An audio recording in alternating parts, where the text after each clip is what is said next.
Hey everybody, Paul McFarlane here with a quick Chiat Day binder number, what is it, 15, 16? You'll see. In this section of the binder, I collected everything I could find in the awards books for Chiat Day, everything. And they won awards for all kinds of clients. And some were small clients, some were very, very small clients, some were temporary clients. But the thing is, every single thing they did, you could tell it was them because the typography was so awesome. The writing was smart. I'll just take a few. It would be hard for you to see in a video, but for these, for the Disney Channel, you know, what America needs is a good watchdog, you know, and see, it's great headlines. And making the visual huge, because come on, we're talking Disney characters here. These were really, really good. And yeah, bigger versions because they were in multiple award books. See, back then, literally, you had to grab a physical piece of a book, put it on a copier.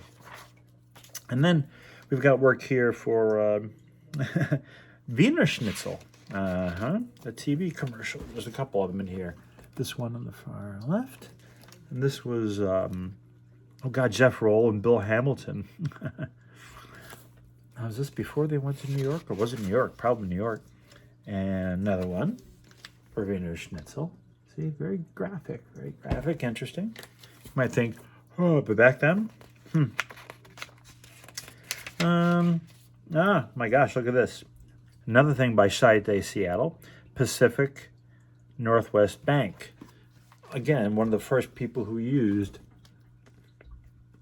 Joseph Settlemeyer for the comedy. Yeah, it was Ron Livingston did that stuff. Jerry Box.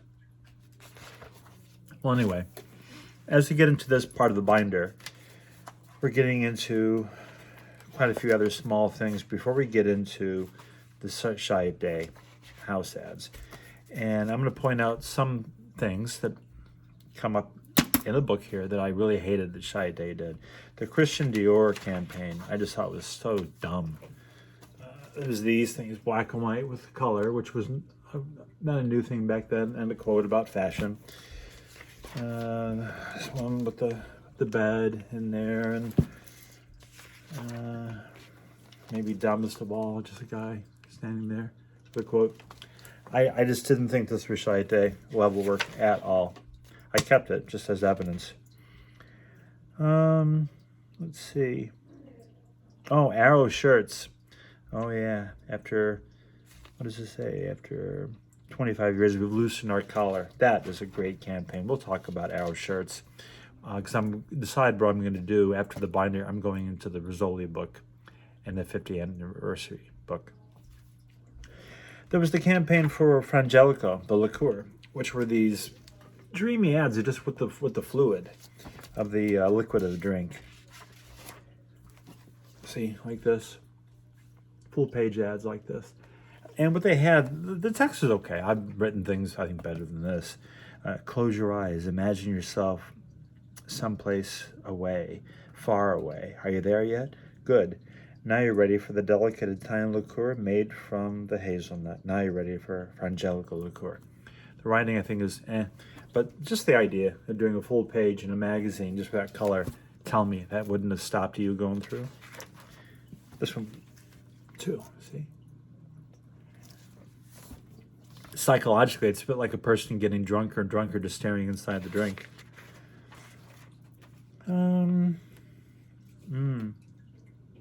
Maxicare 65. See? If you're over 65, you ought to think about retiring from Medicare. See? Strong headlines. Really good, strong headlines. And even these simpler, less glamorous, less well-known clients of Chiat Days, it shows that you had an agency working and every single team was doing something really, really good, even if it was smaller. Oh, and this is kind of good. This is, which office did this?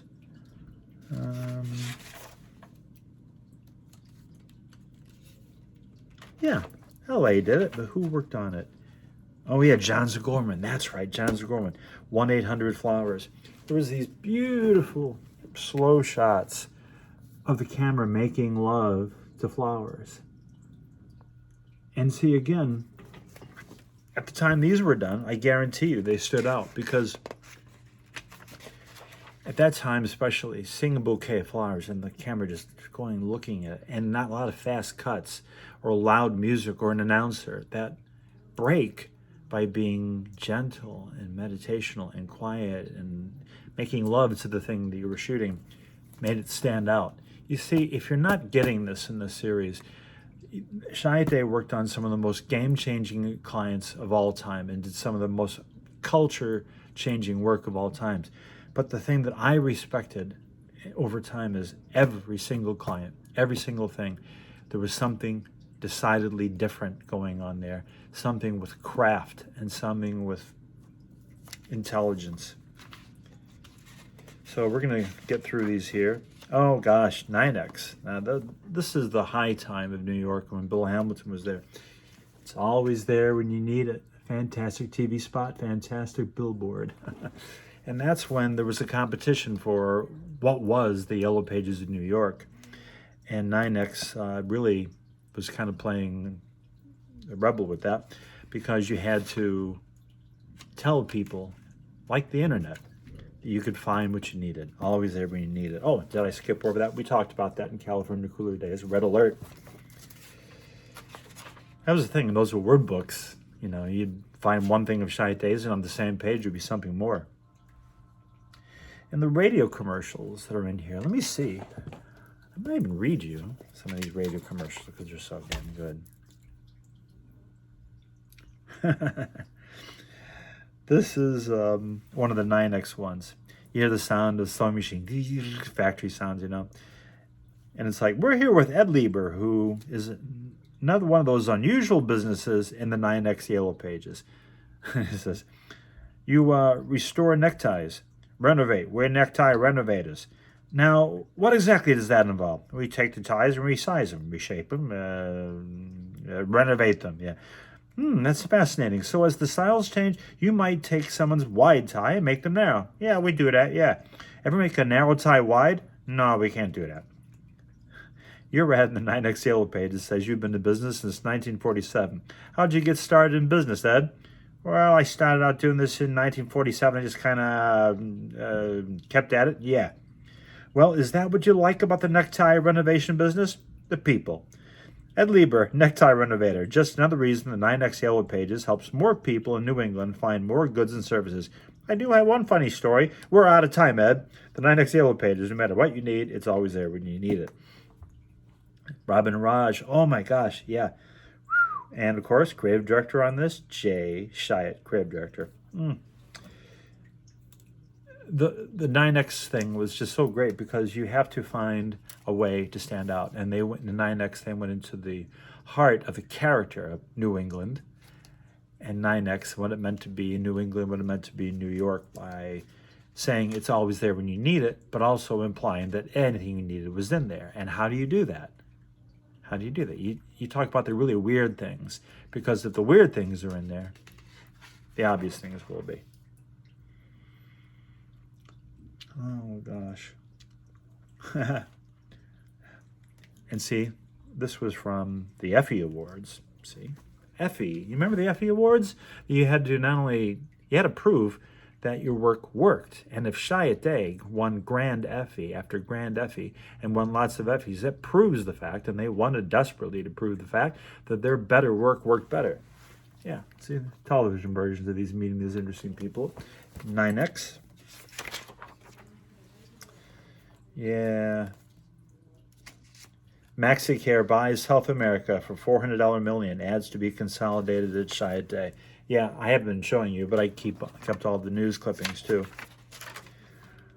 Oh, This was a great commercial that they did for Gaines puppies. You know, puppies from heaven, and just showing just puppies playing in slow motion practically with the food. And it says here, this was ad week. creative solutions. The power of puppies being puppies is so strong. You don't have to dress them up and put hats on them. See, Gaines, they did some great TV for that. And the thing is, let's see if I've got it here. See, what a wonderful time to be a puppy. I mean, I kept this, but I swear Chiat couldn't have done this because it's just so ordinary. But the line, that was them at the time, Gravy Train. They even had the thing of the woof, woof, woof, woof, woof, woof, woof, woof, woof, woof, woof, woof, woof. Ooh, Gravy Train, you know? I mean, it was just great, great, great stuff. And that was New York doing great work. And then see, the thing about New York Chiat was that, you know, LA, and then Venice, of course, but LA was like Chiat. And trying to make New York be a beachhead for what made Chiat was so important to Jay, and it's a tough market to crack, but he didn't care. So you had to not only make it in New York, you had to make it being Chiat in New York. And when Bill Hamilton was running the creative there, they not only were the best shop in New York, they were as good as anything was going on in LA, and that's the way it should be. Wow. Chiat New York, look at this. Yeah, this was for the first work for Gaines. It took over in December 1985. It's succinctly beautiful, touching, and thoughtful. All it says, this is our competition. And this gorgeous picture of a collie mother with its little babies nursing. This is our competition. Talk about a boom, this is who we are in the message, but doing it so beautifully and sensitively. Wow.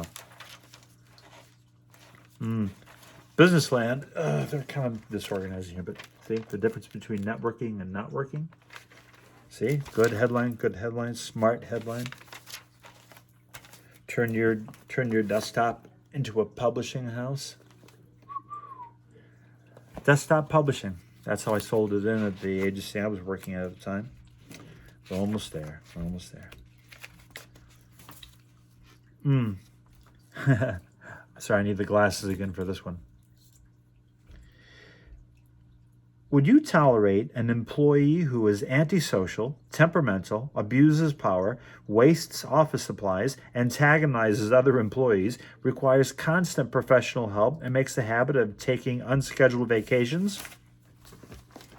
Then fire your copier. See? Rico. Copy machines. It's smart shit for that too. Oh, God, yeah. Chiat jazzes up longtime Sarah Lee jingle. Yeah, with Al Jarreau, Debbie Harry. I never liked that stuff. It wasn't Chiat. And then Teddy Ruxpin. It didn't really catch on, did it? And Iliop, whatever they were. This idea that a teddy bear that was kind of robot. And the guy who invented the thing, he had money to do it, and they did a pretty interesting commercial, like it was building Frankenstein's monster. It's alive, you know. Oral-B, now this was cool. Oral-B, this is part of Gillette, I guess, or whatever, but Oral-B toothpaste, toothbrushes. See right there? See? Be careful what you put in your mouth. Wow. And I wish I could show it here. And I'm not sure it's online anywhere, but they had this great commercial that showed it was actually the front fender, I guess, of a 356 Porsche sports car. Hey, use your clients and your other clients' stuff. But there must have been something they did. One was being repainted because I swear they took a regular toothbrush and went on the fender until it actually just wore down to bare metal. And if they did that to a real Porsche 356 Speedster, oh my God. But see, they found new ways to talk about toothbrushing. Yeah, there it was. That was it. Oh, it was painful. Oral-B.